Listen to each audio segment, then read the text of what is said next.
Cyber crime সারা ভারতবর্ষ নয়, সারা পৃথিবী জুড়ে হচ্ছে। এটা তো পশ্চিমবঙ্গে শুধুমাত্র এই প্রথম হলো এরকম তো নয়। এই দুর্নীতিটা যদি আজকে সাইবার ক্রাইমটা কেউ অন্য জায়গা থেকে ঘটিয়ে থাকে, তাকে তুমি জানবেটা কী করে না ঘটলে? ও তাদের বক্তব্যে কী হবে? মানুষের কাছে কোনো তাদের বক্তব্যের ভ্যালু নেই। শুভেন্দু অধিকারীর বক্তব্যের কোনো, ও নিজেকে দুর্নীতি থেকে বাঁচার জন্য বিজেপিতে গেছে। সত্যমা বিচার থেকে সঞ্জয় রায়ের বিচার চাই, এটা আমরা দেখলাম। তার মধ্যে কয়েক হাজার মিথ্যে। সিপিএমের এখন স্লোগান হবে এটা, হামারি নেতা কেসা হো, সঞ্জয় রায় জেসা হো। 6টার মধ্যে অন্তত 5টা জায়গায় সিপিএম নোটার সাথে লড়াই করছে। সম্প্রতিকালে দুর্নীতি নিয়ে নানান অভিযোগ উঠেছে এই রাজ্য সরকারের বিরুদ্ধে। এবার ট্যাব কেলেঙ্কারিতেও দুর্নীতির অভিযোগ রাজ্য সরকারে, অর্থাৎ এই রাজ্যের সরকার থাকাকালীনই ট্যাব কেলেঙ্কারি। কি বলবেন এই বিষয়ে? প্রথম কথা, ট্যাব কেলেঙ্কারি এটা তো একটা বাজে কথা।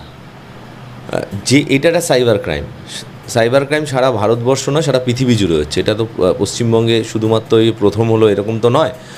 একটা যেখানে দাঁড়িয়ে যদি এই ধরনের সাইবার ক্রাইম হয়, সেখানে যারা করছে, এরকমও হতে পারে পৃথিবীর অন্য কোনো প্রান্তে বসে আছে, মানে ভারতবর্ষেই নেই হয়তো।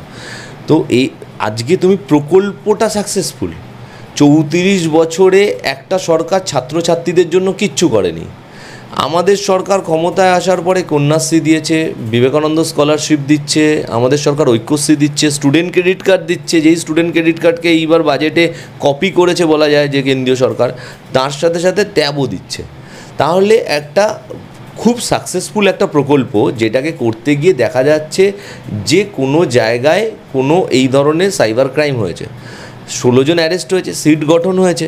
এবার যদি এর ভিতরে থেকে এই যে ট্যাবটা দেওয়া হচ্ছে, ট্যাবটা দেওয়ার ফলে আজকে কোনো ছাত্রছাত্রী তার অভিভাবকের অ্যাকাউন্ট নাম্বার দিয়েছে, অ্যাকাউন্ট নাম্বারটা চেঞ্জ করে দিচ্ছে, ভিতরের লোকও থাকতে পারে। অ্যাকাউন্ট নাম্বারটা হয়তো ওয়েবসাইটটাই হ্যাক করে কেউ করতে পারে। সেই ভারতবর্ষের কোনো ধরো জামতারা গ্যাং কোনো জায়গায় বসে করছে, বা পৃথিবীর অন্য মানে ভারতবর্ষের বাইরে থেকেও করতে পারে। কিন্তু আমি বলছি যে কোনো জায়গা থেকেই হতে পারে। তো এই ধরনের ক্রাইমটা হচ্ছে। তাহলে 16 জন অ্যারেস্ট হয়েছে, 786 জনের এখনও অবধি দেখা যাচ্ছে যেটা পুলিশ বলেছে যে তার অ্যাকাউন্টে টাকা ঢোকেনি। প্রত্যেকেই টাকা পাবে। আর যারা এর সাথে যুক্ত, তারা প্রত্যেকেই, যদি আজকে শুভেন্দু অধিকারী ঘনিষ্ঠ কেউ যুক্ত থাকে, বা সুজন চক্রবর্তী বা মোহাম্মদ সেলিম ঘনিষ্ঠ কেউ যুক্ত থাকে, সবাই অ্যারেস্ট হবে। এবার ভিতরের লোকই যে আছে, এটা তো বলা যায় না। এটা তো দুর্নীতি নয় যে এর সাথে তৃণমূল কংগ্রেসকে জড়িয়ে দিলাম, শাসক দলকে জড়িয়ে দিলাম। একটা প্রকল্প যেটা এই মামাটি মানুষের সরকার, এই সরকারই করেছে, এবং একটা সাকসেসফুল প্রকল্প। সেখানে দাঁড়িয়ে তুমি বলে দিচ্ছ যে এখানে দুর্নীতি হয়েছে, এইটা সব জায়গায় দুর্নীতি হচ্ছে। আরে কিসের দুর্নীতি? আগে তো দেখতে হবে যে দুর্নীতিটা কখন তুমি বলবে। যেই দুর্নীতিটা যদি আজকে সাইবার ক্রাইমটা কেউ অন্য জায়গা থেকে ঘটিয়ে থাকে, তাকে তুমি জানবেটা কী করে না ঘটলে?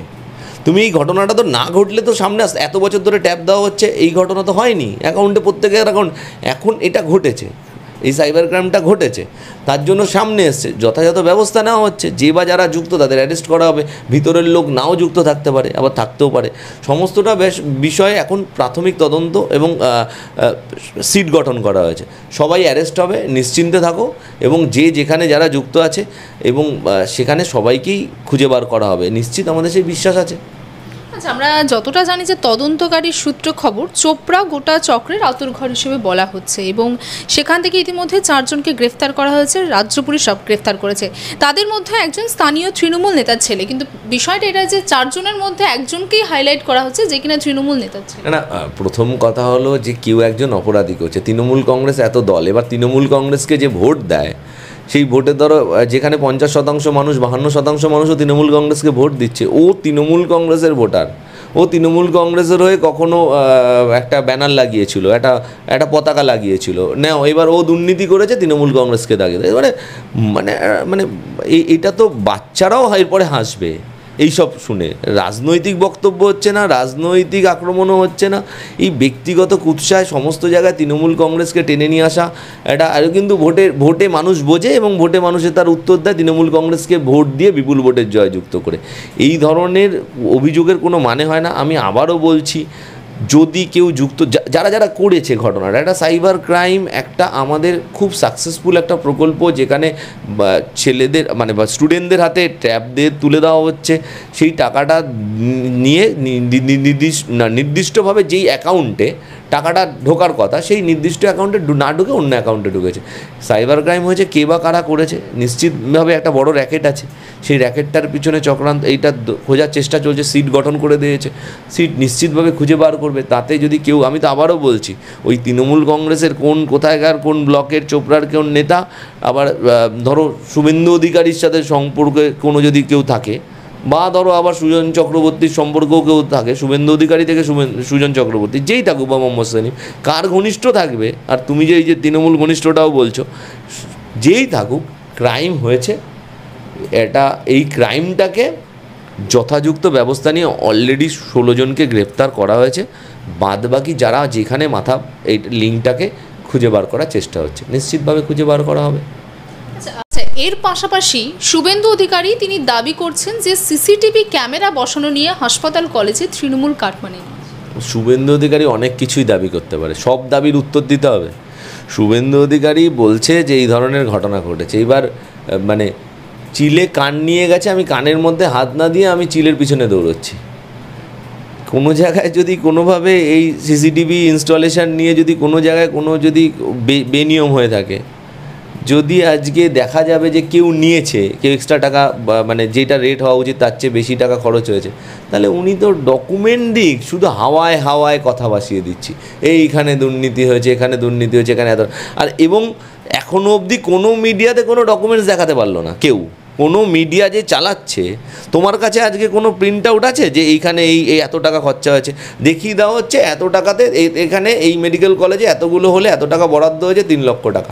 আরে তার একটা টেন্ডার হয়, তার L1 হয়, লোয়েস্ট টেন্ডার যেটা, কে পেয়েছে, কত টাকায় দিচ্ছে, কতটা সিসিটিভি, তার অ্যাকাউন্টে কত টাকা অ্যাডভান্স দেওয়া হয়েছে, এইগুলো একটা প্রসেস। এগুলো শুভেন্দু অধিকারী জানে না তা নয়, এখন তো নয়, বিরোধী দলনেতা যারা শূন্যের দিকে এগোচ্ছে সেই একটা দলকে পশ্চিমবঙ্গে যারা তাদের দলে গেছে, কিন্তু ও তো সরকারের দলে ছিল, মন্ত্রিত্ব মানে ভোগ করে এসছে, ও তো মন্ত্রী ছিল, ও তো জানে এই প্রসেসগুলো। ও তো এই বাজে কথাগুলো বলে লাভ কি?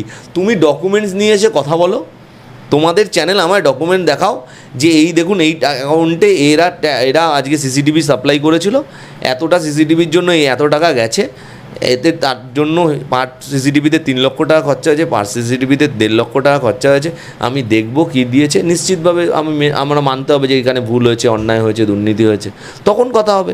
ওই চিলে কান নিয়ে গেছে, আর কান্নে না হাত দিয়ে আমি চিলের পিছনে দৌড়বো? তৃণমূল কংগ্রেসকে মেলাইন করার জন্য এই শুভেন্দু অধিকারী, এবং শুভেন্দু অধিকারীকে সাহায্য করছে কিছু মিডিয়া, ও তাদের বক্তব্যে কী হবে?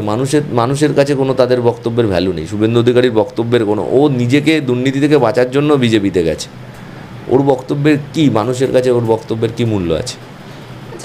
এই প্রসঙ্গে একটা প্রশ্ন, যে আরজিকর কাণ্ডে নিয়ে আমরা জানি যে ইতিমধ্যে যে ট্রায়াল চলছে, যিনি মূল অভিযুক্ত সঞ্জয় রায়, তিনি কিছুদিন আগে প্রেজেন্ট ভ্যান থেকে চেঁচিয়ে বলেছিলেন যে বিনীত গোয়েল আমাকে ফাঁসাচ্ছে, এবং তার পরিপ্রেক্ষিতে এবার রাজ্যপাল তিনি রাজ্য সরকারের কাছে রিপোর্ট তলব করেছে যে এই রাজ্যে আইপিএস অফিসার বিনীত গোয়েল নিয়ে রাজ্যের কি অবস্থান রয়েছে। এই রাজ্যপাল কি একটা মানে নিজের বিরুদ্ধেই নিজে কোনো রিপোর্ট চেয়েছে যে ওনার বিরুদ্ধে যেটা শ্লীলতাহানির অভিযোগ আছে, দুটো অভিযোগ আছে, একটা মানে রাজভবনের একটা স্টাফের আর একটা অন্য আরেকজনের, তো ওইগুলোর একটা রিপোর্ট হোক না, জনসমক্ষে একটু দেখুক না, একটু মানুষ দেখুক রিপোর্টটা, আসল রিপোর্টটা কী। উনি একটু এইসব বিষয় নিয়ে নৈতিক দায়িত্ব নিয়ে রাজ্যপাল পদটা তাকে ছেড়ে দেওয়া উচিত। শ্লীলতাহানি, নারী নির্যাতনের মতো ঘটনা রাজ্যপালের এগেনস্টে উঠছে, শ্লীলতাহানির মতো অভিযোগ রাজ্যপালের এগেনস্টে দুটো অভিযোগ উঠছে, রাজ্যপালের আগে সেটার উত্তর দিক।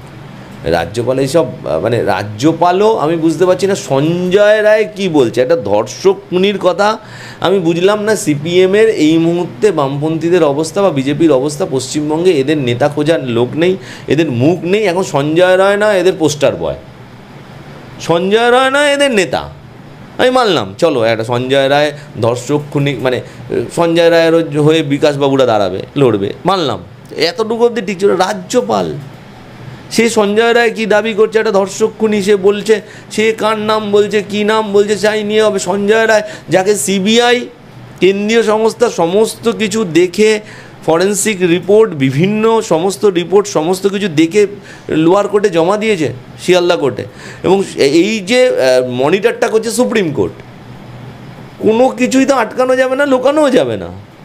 অদ্ভুত সেই রাজ্যপাল, একটা ধর্ষক খুনি যাকে প্রধান অভিযুক্ত বলে কলকাতা পুলিশ ধরেছিল, যাকে প্রধান অভিযুক্ত বলে সিবিআই চার্জশিট দিল, তার হয়ে সওয়াল করছেন কিনা রাজ্যপাল, তার কথা, ধর্ষকের কথা, রাজ্যপালের কথা, ধর্ষকের কথা, সিপিএমের কথা অবধি ঠিক ছিল। আমি জানি না, মানে সিপিএমের সাথে বিজেপির সাথে সাথে রাজ্যপালেরও পোস্টার বয় যদি এখন এই সঞ্জয় রায় হয়, খুব ভালো। আমরা দেখছি, বাংলার মানুষ দেখছে, কখন মানে বিচার চাই করতে করতে তিলোত্তমার বিচার চাইটা কখন সঞ্জয় রায়ের বিচার চাই হয়ে গেল। এটা আমরা 3 মাসে দেখলাম, মানে 3 মাসের এই যে জার্নিটা, তিলোত্তমা বিচার থেকে সঞ্জয় রায়ের বিচার চাই, এটা আমরা দেখলাম। তার মধ্যে কয়েক হাজার মিথ্যে, তার সাথে কয়েক হাজার ফেক নিউজ, এবং তার সাথে সাথে এটা শেষ পর্যায়ে চলছে যে সঞ্জয় রায় আমাদের নেতা। এই আরজিকর কাণ্ডেরই 100 দিন পূর্ণি হতে চলেছে আগামী 21শে নভেম্বর, এবং সেই দিন পূর্ণিতেই সিপিএমের তরফ থেকে সিজিও কমপ্লেক্স অভিযান রেখেছে। না, সিপিএম আগে ঠিক করুক, তন্ময় ভট্টাচার্যের অভিযানটা ঠিকঠাক হয়েছে তো? উনি তো শুনলাম কোন কমিটির কাছে গেছে, তো ওই অভিযানটা আগে ঠিকঠাক করুক। ওই অভিযানটা কি কোলে বসে হয়েছে না কোল থেকে নামিয়ে হয়েছে? সিপিএম আগে এই কোলের অভিযানটা করুক, তারপরে সিপিএম এইসব সিপিএম বলছে। দেখুন, সিপিএম একটা অদ্ভুত দল। সিপিএম জনতার চার্জশিট দেয়, সিপিএম জনতার আদালত বসায়, কিন্তু সেই জনতা যখন ভোট আছে সিপিএমকে ভোট দেয় না। তার মানে এই জনতাগুলো কারা? এই জনতাগুলো হলো তন্ময় ভট্টাচার্যের মতো লোকরা। এই জনতাগুলো কারা? এই জনতাগুলো ওই উই ওয়ান্ট জাস্টিস বলা রাত দখলের বেরিয়ে কৃষ্ণনগরে ওই ধর্ষণ করা, খুন করা জনতা। এই জনতাদের দিয়ে সিপিএম একটা স্বপ্ন দেখছে, সিপিএমের নেতাকে হামারি নেতা कैसा हो সঞ্জয় রায় जैसा हो। সিপিএমের এখন স্লোগান হবে এটা, হামারি নেতা कैसा हो সঞ্জয় রায় जैसा हो।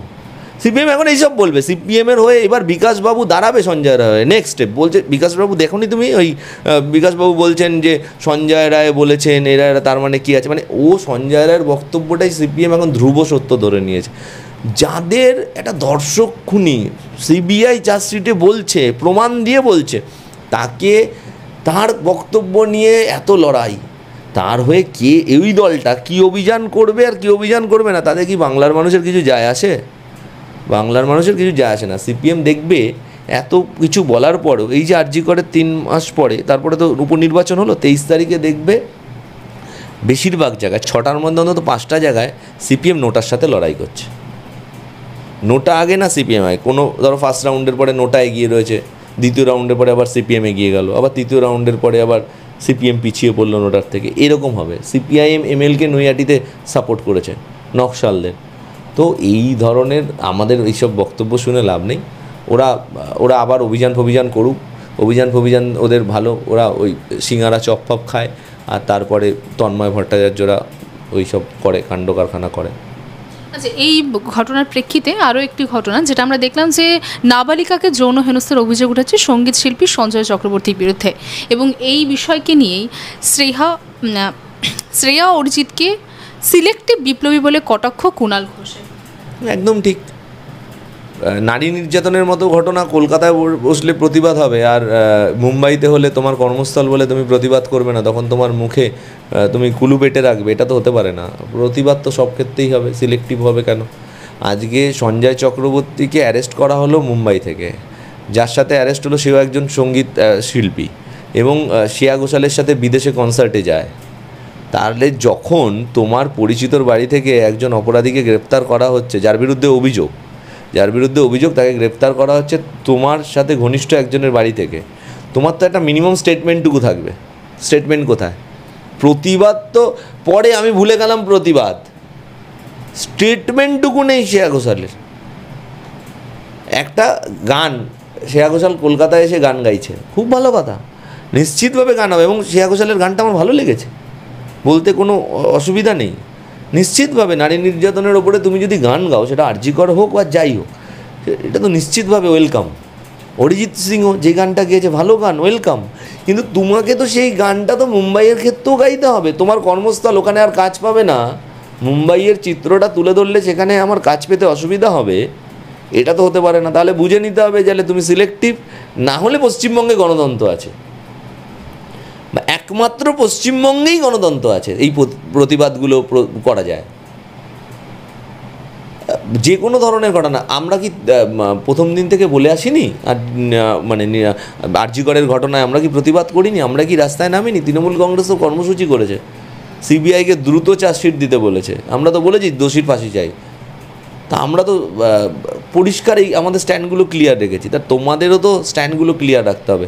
শ্রেয়া ঘোষাল হোক, অরিজিৎ সিং হোক বা অভিজিৎ বাবু হোক, যারা গায়ক অভিজিৎ বাবুর কথা বলছে, তাদের প্রত্যেকের উচিত যে প্রতিবাদ তুমি যদি করো এই ঘটনারও করতে হবে, আর যদি তুমি প্রতিবাদ না করো তাহলে বুঝে নিতে হবে যে পশ্চিমবঙ্গেই একমাত্র গণতন্ত্র আছে এবং তোমরা সিলেক্টিভ প্রতিবাদ করো। যেখানে নিজের স্বার্থে ঘা লাগতে পারে মুম্বাইতে প্রতিবাদ করলে, সেক্ষেত্রে তোমাদের মুখে কুলু পেটে থাকতে হবে।